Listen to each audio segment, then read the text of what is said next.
Everybody's got their own patterns, and it's up to us to now recognize what we've got showing up and how we can handle and manage them so that we can actually live a more comfortable life, something that is just more pleasant for us and for the people around us.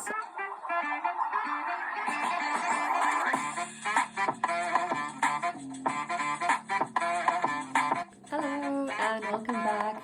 My name is Maya, and I help you not only heal from your past trauma, but also create the life that you so deeply deserve and can experience and have. So today I'd like to talk about procrastination. Why does it show up? Why do we experience procrastination from a trauma-informed perspective? So let's have a look at what is happening when we experience procrastination. So just a quick recap on trauma, in case you haven't watched my other video. Trauma is when your body gets triggered, when it feels unsafe, something has happened, something has shown up in your area, your vicinity, your environment, or maybe just in your memory, something has reminded you of something traumatic that happened in the past. And this makes your body feel unsafe. It triggers your nervous system to come in and protect you. And that might look like fight, flight, freeze, or fawn. Those are the responses, stress responses that show up when you feel unsafe, when you feel like you need to protect yourself. Then you either fight, you get defensive. Maybe you've noticed that somebody says something and you immediately, I disagree with whatever you've just said. And maybe you notice that your defensiveness and how you react is maybe a little bit over the top. Maybe it is not appropriate for the situation. And then that is when you can notice, oh, I'm triggered from a past event, a past trauma, and that's touched a wound in me. And that is why I'm overreacting to this current situation in my environment. And then a flight, you want to get out of there, you want to escape, and maybe you just leave the room. That's what that could look like. A freeze, maybe you just shut down, you stop communicating, you don't know what to do. It's just, or you just keep on saying, I don't know, I just don't know. That's a freeze response. And fawn, you go into people pleasing, and that's so common and something that I have experienced over and over, and as one of my patterns. Fawn and freeze were my most common patterns that I'd go into.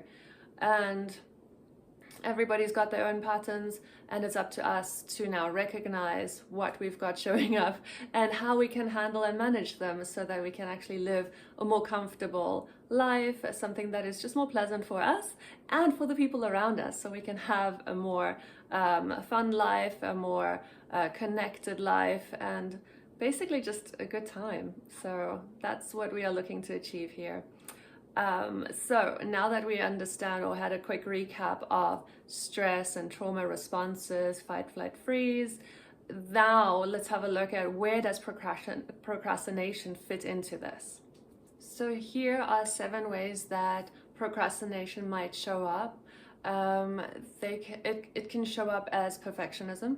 So you need to get something just right. It needs to be at some sort of arbitrary perfect level, and I do perfect like this because when is anything ever perfect? It's not really possible, because what's perfect for me is not going to be perfect for the next person or the next person. We've all got different standards and minimum tolerances and so on. So perfection doesn't really exist if you think about it. And so who are you making it perfect for? Is it perfect for yourself? And if so, what is perfect? It never really quite gets there. And so this can be a trap that we can fall into. And the next one is something that looks like a fear of judgment. So when you have a fear of judgment or criticism, then you might procrastinate in doing something because maybe in the past you had a lot of criticism, you had a lot of maybe somebody who was really important to you judged what you did. Maybe it was something where you were, I don't know, 3 years old, and you had this amazing painting that you enjoyed doing with macaroni and glue and glitter, and maybe people you really cared about and loved, somebody who you looked up to, probably one of your parents, because when you're 3 years old, those are the people you want to have the greatest connection with so that you can survive. That is our survival instinct. And maybe there wasn't that enthusiasm. Maybe they were preoccupied and they just dismissed your artwork. And so if they just brushed it aside, you might have perceived that as criticism, not good enough, and judgment. The next trauma-related trigger that can lead to procrastination is feeling overwhelmed. If you feel overwhelmed, then would you feel like, yes, I can do this task, I can take this action, I can do this project? Probably not. You're feeling overwhelmed. So if you're feeling overwhelmed, you won't be able to think straight, and that just leads to procrastination. So feeling overwhelmed is a very common one for not taking the action that you, in theory, want to. So the next is the fear of failure. If you have had failures in the past, because I mean, if you think about it, we've all failed in some way in our past. But if it has been something that really impacted you, that really hurt to fail at something that you maybe put a lot of effort into, that you were really so invested in, then maybe you now procrastinate on doing whatever you're currently doing because you don't want to feel that possible failure again. It was traumatic. So why would you work on a project and make progress to potentially just fail again? That's something that your nervous system would want to protect you from. And so you procrastinate.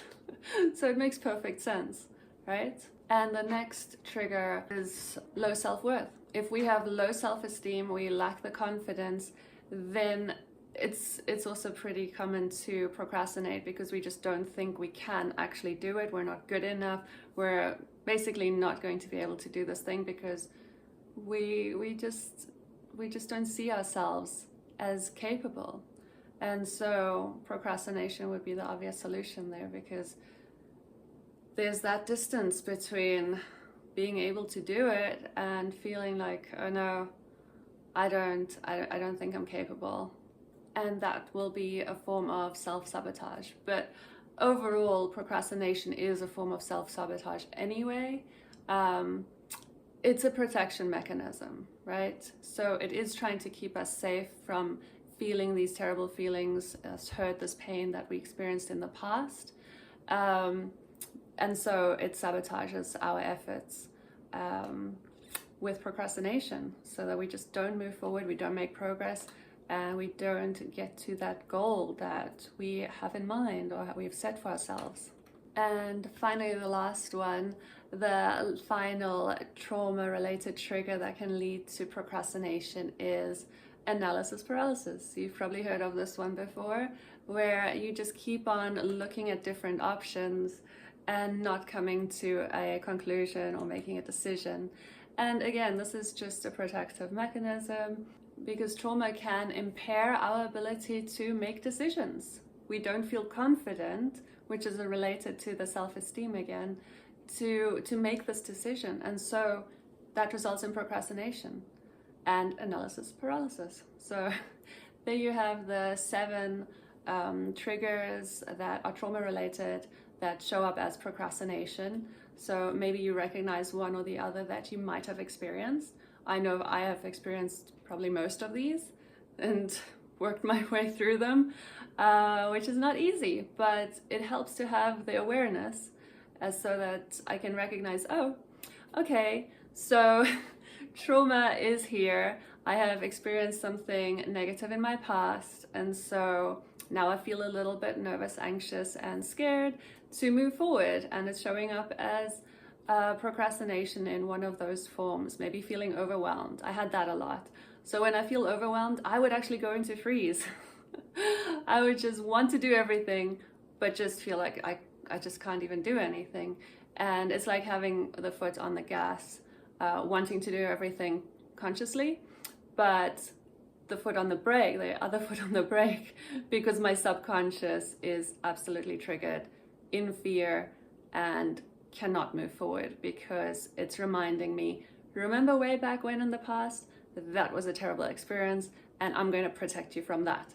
So that is, of course, the greater part of my energy system, which is 90% the subconscious, that remembers, that has remembered that trauma and has that trauma imprint in my body, in the subconscious, because the body is the subconscious and vice versa. So the body has decided we're not moving forward, it does not feel safe, nervous system is activated, we're triggered, and procrastination has kicked in. So I hope that has brought a little bit of clarity to procrastination, where it comes from a trauma-informed perspective. And now let's look at what we can do about it. So when we look at each of these 7 situations, we can address them, whichever one is showing up more frequently or more intensely. For example, the perfectionism. When we're feeling like, oh no, it's not good enough, I need to still improve this project before I don't know, make it live or submit it or anything like that. Maybe we could actually tell ourselves, you know what, this is actually good enough. This is perfect for me, and I get to submit this now because I've put a lot of time, effort, thought, energy into it, and it's really good. So this is where we bring self-compassion in, and we can just have that conversation with ourselves and then move forward. Obviously, you know, understanding that I know why we want to make it as good as possible, of course. And it's good to do that and put in the effort. But we have to notice when it goes to a threshold of, oh wait, now I'm just procrastinating, right? Okay. And then the next one, fear of judgment and criticism. And so then we just notice, okay, am I procrastinating because I've got fear? Do I feel fear here? Do I feel, and then just find out, you know, is there a concern that somebody will criticize us? And this is where I would use journaling when I start noticing that I'm procrastinating and I see, okay, I can find out that it's probably due to a fear of criticism or judgment, which I've had a lot of, because when I journal, I get that insight. I might already know that consciously, or I might not. And if I don't know it consciously, if I have not discovered that pattern, that side effect, that trauma, that symptom, then journaling can bring that to the consciousness. So that's why I really enjoy journaling. Journaling helps things to get a little bit more clear. Because if you just think about things and mull things over in your mind, they are very likely to stay a little bit chaotic and confused, at least in my experience. And if we look at feeling overwhelmed and procrastinating because we feel overwhelmed, this is a really good one to work with, and it's one that I've worked with a lot recently. And here, my favorite practice is to always, step 1, just notice, I feel overwhelmed. I am triggered. And this is just awareness again. I'm telling you, 90% of it is just awareness. And then as soon as you notice, oh, this is what it is. This is what I'm experiencing right now, overwhelm. I might be going into freeze. As soon as I realize that, then I say, oh, okay, I know what tools to use when this is happening. And what I do here is I ground myself, connect to the earth, maybe go for a walk barefoot on grass, anything that'll help me connect to earth. I love eating potatoes, that's very grounding. I love doing meditation and grounding practice, there are so many. So some sort of grounding practice, breathing. I love doing the box breathing, that's very useful. Belly breaths, and the most effective one when I have overwhelm is to do just one action, and that's watering the plants, and then do the next action, making a cup of coffee, and then doing the next action, washing the dishes, and then doing the next action, cleaning some surfaces, something like that. it's really important to just take these small little actions and just do one after the other. Even if I don't really feel like it, and my mind is telling me, oh, what a waste of time, you know, la la la, some story, I just do it anyway. Okay, I'm going to go and clean that surface now. I'm going to go and clean those dishes now.